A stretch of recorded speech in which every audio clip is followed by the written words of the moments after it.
The only thing that's keeping the United States from a full-blown autocracy is the court system. And I'm not being hyperbolic. This is true. Trump has declared an imaginary war with the Alien Enemies Act. And we see the Supreme Court, even Trump's Supreme Court, ruled against him. This is what came out from the Supreme Court. Supreme Court blocks Trump from deporting any immigrants under the Alien Enemies Act until further notice. Significant victory blocks Trump's deportation, including to El Salvador, until full review of the case. Ruling was 7-2, Thomas and Alito voting for concentration camps. Obviously, I'm pleased with this ruling. Even a broken clock gets it right twice a day. What is going on with Alito and Thomas, who are these staunch constitutionalists? They have absolutely willingly thrown the United States into autocracy. I think that Alito and Thomas, you can look to them as indicative to the Republican country club crowd that has been educated, that knows better, that even they can fall prey to right-wing propaganda. I mean, both of these guys are Ivy League educated, have spent their lives in, the judiciary, and even they have fallen prey to the moral failure of getting red-pilled. And their wives are total enablers. Mm-hmm. Both of the wives, Jenny Thomas was a planner of January 6th. Right. And nobody did anything about that. The Democrats just let that completely slide during the Biden era. And then the next one, Alito's wife is, parading around with all these insurrection flags on their properties, and nobody does anything about that. And so the thing that pisses me off about MAGA is they do all of this shit with impunity. And I think that this is why the Democrats have a 20-something percentage approval rating. And I think if you saw the Democratic Party from the top say Schumer's out, Hakeem Jeffries is out, we're putting fighters at the top, and they went on a tear, I think you'd see if the Democrats could outwardly see their party fighting for them, I think you would see those numbers increase and increase and increase. But nobody does anything about this shit. Democrats are complicit in letting this shit happen. Right. Under the Biden administration, we all knew that Jenny Thomas was texting Mark Meadows. She was a planner of January 6th. That was Biden and Merrick Garland. They did nothing. Right. And so you're right. They are complicit with that. And then the Alito thing, his wife is they're just crazy religious nuts. Yeah. And probably there's something always with this, there's something Freudian, like maybe Alito is a closet case or, he's impotent, he can't get it up or something. There's some other, deep-seated Freudian factor that causes these broken people to fall prey to this cruel, hateful cult. And I really can't imagine a more bipartisan issue than ethics in the Supreme Court. And we can't get that going because Republicans won't come on board. But Democrats had the House. They didn't do it. So we've got a real problem with the judiciary. But to this point, the Supreme Court in this case, we've seen what they've done, is holding the line, which moves us to, as you know, the Supreme Court a few weeks ago said, Trump administration, you have to facilitate the return of Garcia.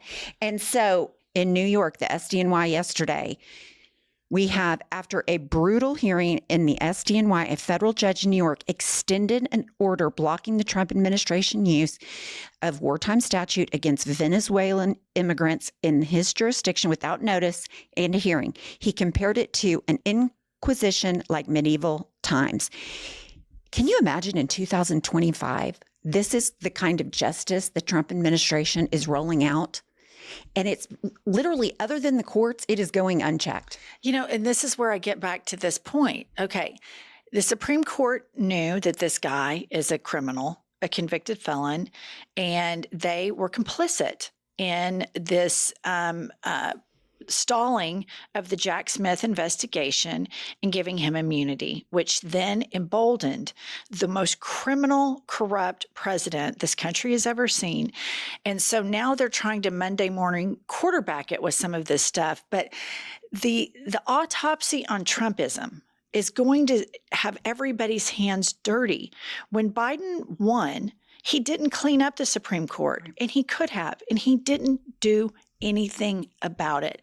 And then we have this Supreme Court, which, we're thinking about what Amy Coney Barrett, how she's going to vote, Right. or John Roberts is going to vote. And, their approval rating is actually worse than the Democrats. But this is why the approval ratings on all of this are so bad, because nobody has conviction. Nobody stands up and said, this man is a criminal. The wife of Thomas is a nutbag. Her hands are dirty. This is disqualifying. He needs to be recused from all of this. I think he should be impeached off the court, but nobody does anything about it. And then we're all sitting here trying to piece together how this all happened. And he is a product of the failure of American culture and American governing, where we value corporations, their profit over human beings. And everybody's hands are dirty in this shit. And there's one power duo that actually is getting tens of thousands of people to show up all the time. And that is Bernie Sanders and AOC. And they speak truth to power. And they speak about, a populist economic message. You don't hear any of these establishment Democrats talking about how successful they're being. Why? Because the establishment Democrats are beholden to the same corporations. And so this is the frustration and the failure of American culture. Absolutely. And it goes back again to another failure of the Supreme Court, when the Supreme Court ruled in the Chevron matter that corporations could throw unlimited money into political races. And now we see Elon Musk, $300 million. United. Right. I'm sorry, Citizens United. Yep. Okay, moving on. As we've talked about, Garcia, he was taken to El Salvador without due process. Trump administration's lying about it. Supreme Court says you have to facilitate his return. Lower court says, okay, we're going to monitor that. How's it going? Well, here we are. Judges livid at the Trump administration for what she says it's willful, bad faith, and evasive refusal to answer questions about the improper deportation of Kilmer Abrego Garcia. She's demanding more details by tomorrow. And in her order, willful and bad faith refusal to comply with discovery obligations. That might sound mundane, but refusal to comply with discovery is a very serious matter in court, because it's when you say, this is my evidence, this is why I'm doing what I'm doing. And what we're seeing, in no shock, the Trump administration is acting in bad faith, because Trump's saying, oh, we won 9-0 in the Supreme Court. Oh, we don't know. I can't get the president to send it back. I mean, this is a man's life. And these Republicans are willing to sacrifice innocent people and say that he's in some kind of gang member. I got another gang member for you, guy who has white supremacy tattoos. He's leaking national secrets on Signal. So if you're going to be so judgmental about what tattoos people have, start with your white supremacist defense secretary that's wholly incompetent. And this is what's at the heart of this matter. Is right now the Trump administration is going on all of the right-wing hate channels to say, oh, he's a gang member and he's a criminal and we're not going to call him a Maryland dad. And, basically they're swift boating this man.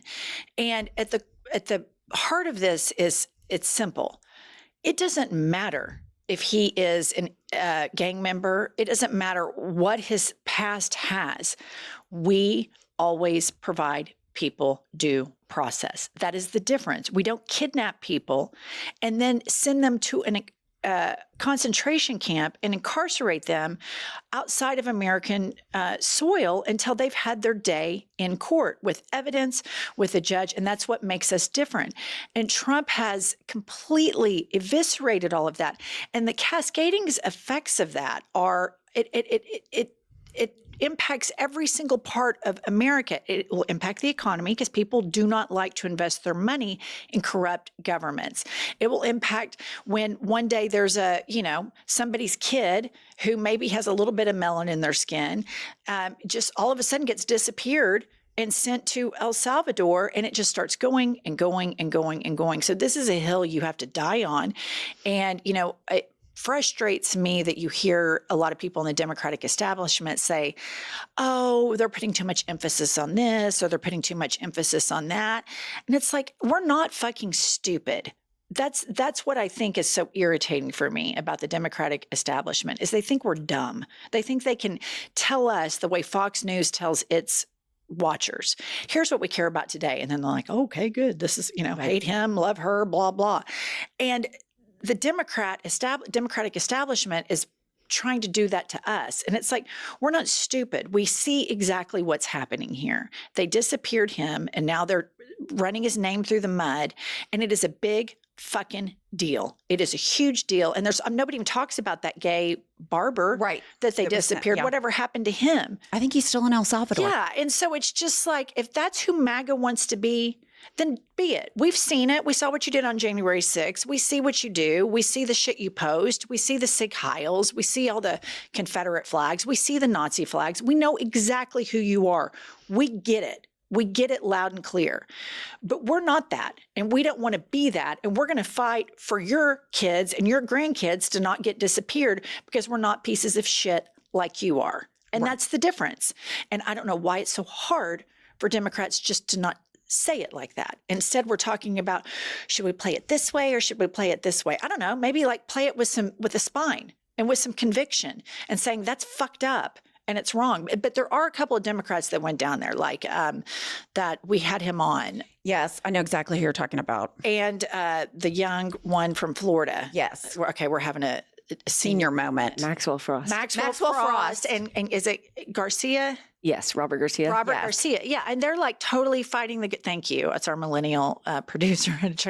But I see them, and then also the senator. And these are the Democratic voices that need to be elevated to the top. These are, the Schumer and the Hakeem Jeffries hit the bricks. You're the reason we're at 20-something%. Quit telling everybody how the Democratic Party, we need some centrist savior.